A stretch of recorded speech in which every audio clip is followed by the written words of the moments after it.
Good day, everyone. I am Jebi Arquilas from Bachelor of Science in Hospitality Management 2D. We are the Group 10 and we are going to discuss the taxation. So let's start. What is taxation? Taxation is the supreme power of sovereign state through its law-making body to impose burden or charges upon persons' property or property rights for public purpose. It is a power vested upon a legislature for the purpose of making revenues to finance government expenditures and for general welfare and for protection of its citizens. Taxation does not confine itself on government expenditures. It also regulates the flow of income in our economic system. So, taxation is very necessary sa isang country which is malaki yung ginagampanan or role nito sa pagpapaunlad ng isang bansa. Of course, yung government natin yung nagko-collect or nagkakaroon ng guidelines, protocols, laws para maprotektahan yung mga taxes ng taong bayan. Also, one of the reason and purpose of taxes is to use it as an income for our economic system, which is sa paggawa ng mga projects ng government at iba't ibang agency. Example is pag-ayos ng mga infrastructure, kalsada, same as sa mga darating na calamities. Ganun din sa pondo sa edukasyon, agriculture at marami pang iba. Philosophical views of taxation. In the Philippines, the proportion of the economy controlled by the state has grown enormously over the last century, and pressures on the state are set to rise as people live longer, meaning that tax will continue to rise for the great majority of the population. What are the rights and wrong of asking so many people to pay so much? To answer this question, let us use the arguments from political philosophy in the following three approaches to ethics. Number one is utilitarianism, number two is deontology, and number three, virtue ethics. The first philosophical views of taxation is the utilitarianism. For utilitarian, the most important economic goals are to ensure that goods and services are available to allow everyone to have a decent life and to ensure that these resources are distributed widely enough for all or most people to enjoy them. A true utilitarian would only care about total satisfaction, not about the evenness of its distribution. But with taxation, we're discussing the distribution of resources. If each person has modest resources, that should generate more satisfaction in total than if the same total resources are concentrated in the hands of a few people. Taxation plus government spending are an obvious way to achieve redistribution to ensure that everybody gets something. So dito sa utilitarianism, they are focusing on the satisfaction. Siyempre, the taxes are pinaghirapan naman ng mga tao, so they believe that they deserve a bounce back redistribution ng government. Actually dito, they don't care kung mabigyan man lahat, but because of taxation and government, nagkakaroon ng pantay-pantay of redistribution. Siyempre, we have agencies and nagpapanukala ng mga laws which nagkokontrol para maayos yung pag-spend at ma-distribute sa lahat yung mga needs ng tao or society. The second philosophical views of taxation is deontology. Unlike the utilitarian, the deontologist does not tell us to make computations. Instead, he or she lay down absolute duties. One common such duty is to respect other people's property rights. This could be interpreted to mean that there should be no tax at all, because tax is the forcible transfer of property away from taxpayers. But it is difficult to make this argument watertight. It is realistic to ask people to opt out of using public roads if they don't want to pay tax. So dito sa deontology, naniniwala lang sila na dapat walang taxes na kinokolek sa mga tao because yung pera is our own property which hindi dapat pinapakialaman ng iba. But sabi nga dito sa question, paano magkakaroon ng pondo yung government natin para mapaunlad yung bansa? Imagine na lang natin siguro walang mga kalsada or mga infrastructures katulad ng mga schools, public schools or mga public hospitals, or even pampaayos ng mga kalsada which is very necessary sa society at improvement ng bansa. Virtue ethics.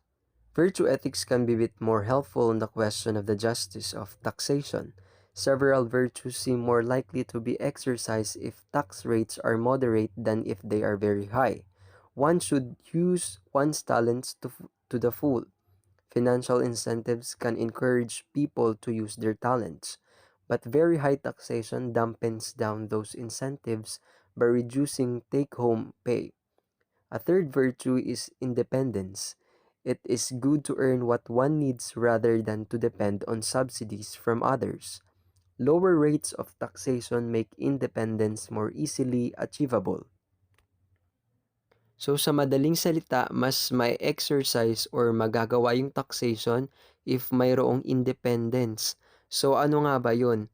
Ito yung sabi na lower rates of taxation or pagpababa ng taxation, syempre may kalayaan tayo sa pera natin which means maliit lang yung makakaltas sa sahod natin and syempre dahil doon yung budget for needs and finances ng tao is magagamit ng husto or tama. Lalong-lalo na ngayon nagkakaroon ng inflation, syempre kung mababa yung taxes, mas maliles yung burden ng tao sa finances at mga gastusin. Are taxes moral? One of the arguments against the existence of special government powers, such as the power of tax, and is that taxing is no different from theft. Since theft is wrong, so it's taxing. A careful examination of this argument shows that it's assumed that there is no moral difference between an individual under government and an individual without government. There is a good reason to believe that this assumption is false, and that taxation is sometimes morally accepted if our relationship with the common good of our society must be fair. The arguments against the morality of special government powers claims that, example, if one as a person is in society protected my neighbors from criminals, I could not demand that they pay me for the service. I could not take money from them if they refuse to pay, nor I kidnap them until they did pay. If I did any of these things, I would be acting immorally. I agree in this specific situation. I will be acting immorally where I do any of these things. And if this were similar to the government actions on taxation, that the government would be taxing immorally but is not analogous to the real acts of government. First, suppose that was no government at any level. Suppose that a strong man agreed to protect himself and his neighbor from criminals and predators as a full-time job. Before doing so, he requested some basic assistance from his neighbors. This included enough money to buy weapons and maintain a standard of living similar to that of his neighbors. All of his neighbors agree to do so. One of them disagree. This is the local anarchist. It is acceptable for the neighbors to set the local anarchists on an ultimate either pay assistance. Help perform to assist or leave the neighbor. I say yes if it is this situation that is similar to government. By beginning the process, the neighbor are establishing government by agree to take on the responsibility to protecting the community from criminals. An element of the common good is being entrusted to this person. The analogy brings us from a situation in which we have government. Suppose that third party assists in this duties government and demands payment for the assistant. Since we agree that this is wrong, this simply means that third parties may not demand assistance for performing the duties or government, but it has nothing to do with the actual justification of government powers, whether special or not. The true, the true situation is the one given above, or I like it. Legitimate objective of tax. Tax can be used for all sorts of purposes, and it's often clear what the ethics of a particular kind would say about these purposes. We can start with the provision of law and order and the most extensive public services such as healthcare and education. Utilitarians will approve of taxation for these things because they allow more goods and services to be produced. And they also allow more non-material desires to be satisfied. Virtue ethics will approve because them service enhance people opportunities to use their talents and to lead flourishing lives.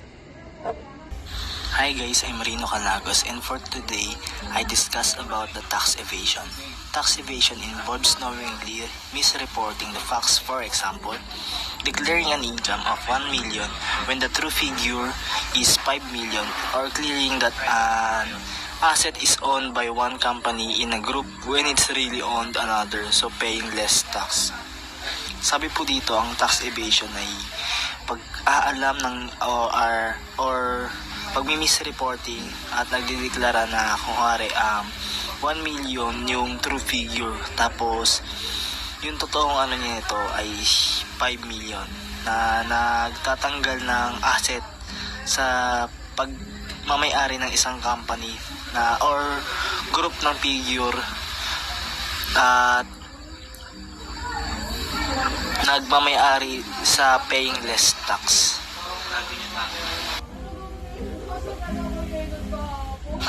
Number 2, unlike the tax evasion, tax avoidance does not involve company or lying.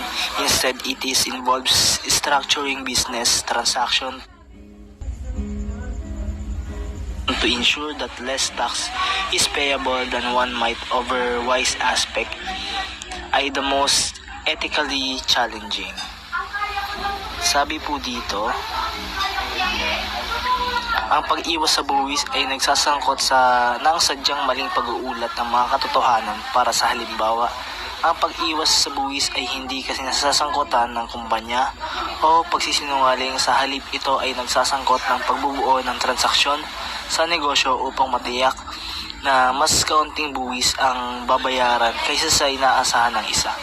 Ang pinakamapaghamong ethical sa lahat ng uri ng pagbuwis ay pag-iwas.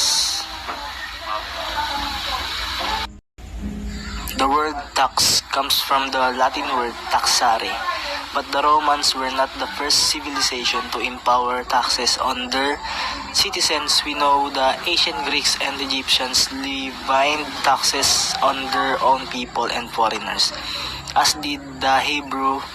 Other civilization also left records of taxes keeping along with many names. Sabi po dito, ang word taxes ay nagmula sa Latin word na taxare.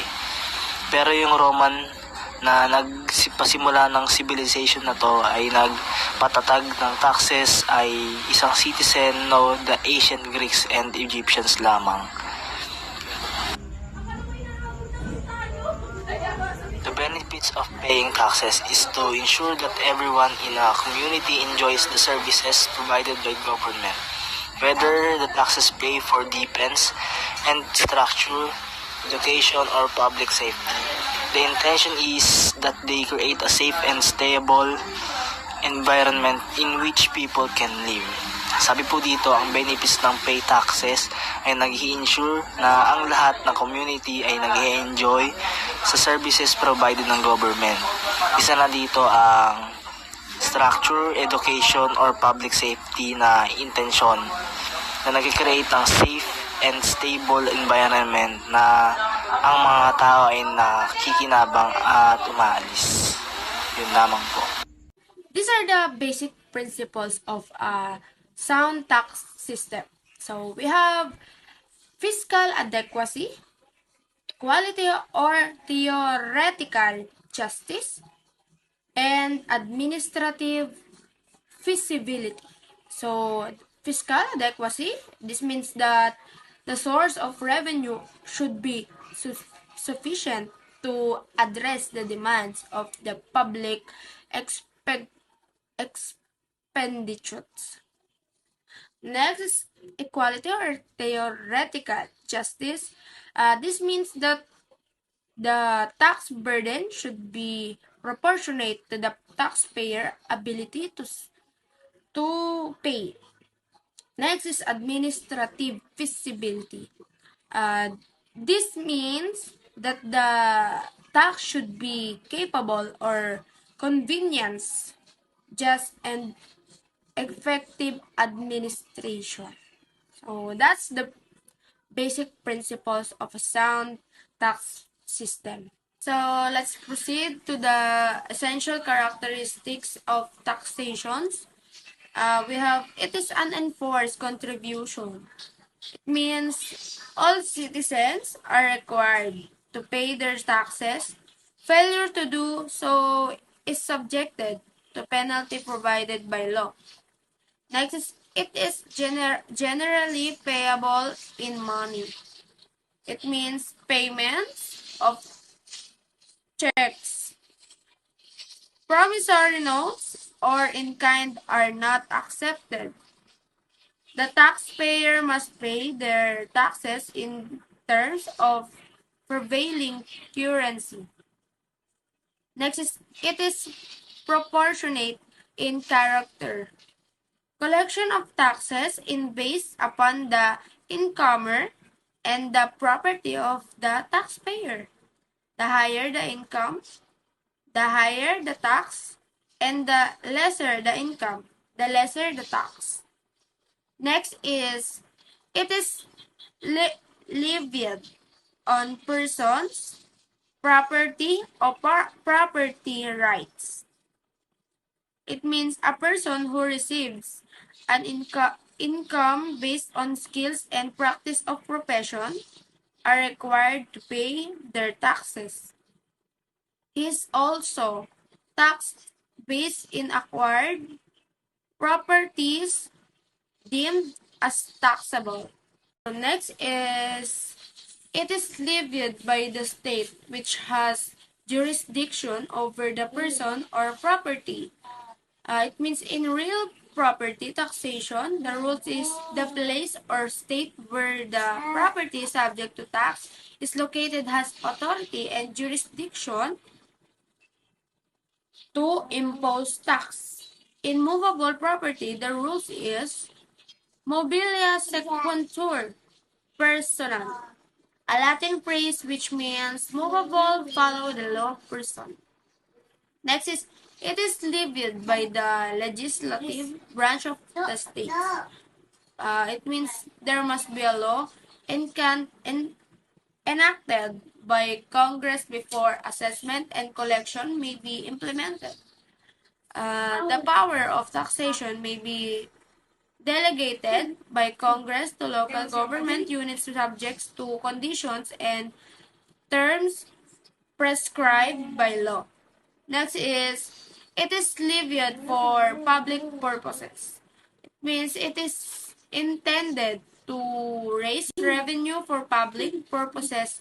It is considered for public purpose if the proceeds therefore are used for the support of the government or for the welfare of the community. So that's the essential characteristics of taxation.